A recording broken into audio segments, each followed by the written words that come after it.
ఈ రోజుల్లో పని ఒత్తిడుల వల్ల చాలామంది మానసిక ఒత్తిడిని గురవుతున్నారు.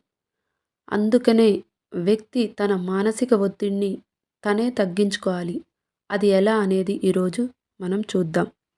వ్యక్తి తన మానసిక ఒత్తిడిని తనే తగ్గించుకోవడానికి తగిన జాగ్రత్తలు తీసుకోవాలి.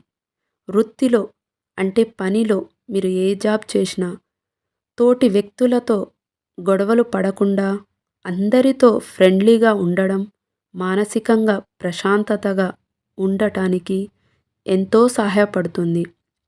వ్యక్తి ఏ పని చెయ్యక ఊరికే కూర్చునే పద్ధతిని స్వస్తి చెప్పాలి. మంచి పనులు చేయడంలో వ్యక్తి సదా నిమగ్నుడు కావాలి. ప్రతిరోజు తన వయసును బట్టి కొన్ని వ్యాయామాలు, యోగా ప్రక్రియలు చెయ్యాలి. ఉదయం, సాయంత్రం కొంత దూరం నడవడం అలవాటు చేసుకోవాలి. అలాగే వీలైతే సైకిలు తొక్కడం, ఈత మొదలైన ప్రక్రియలు క్రమం తప్పక చేపట్టాలి. ప్రాణాయామం, ధ్యానం చేసుకోవడం మనిషికి దిన కార్యక్రమంలో ఒక భాగం కావాలి. క్రమం తప్పక కొంత సమయం దైవ ప్రార్థనకు కేటాయించాలి.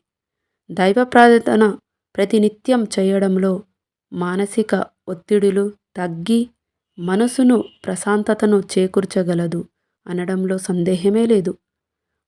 ఉద్యోగం చేసే భార్యాభర్తలు సెలవు దినాలలో దేవాలయంలో కొంతకాలం గడపటం మనశ్శాంతికి దివ్యమైన ఔషధం అని గుర్తించాలి. ఈ వీడియో కనుక మీకు నచ్చినట్లయితే సబ్స్క్రైబ్ చేయండి. అలాగే లైక్ చేయడం మర్చిపోకండి.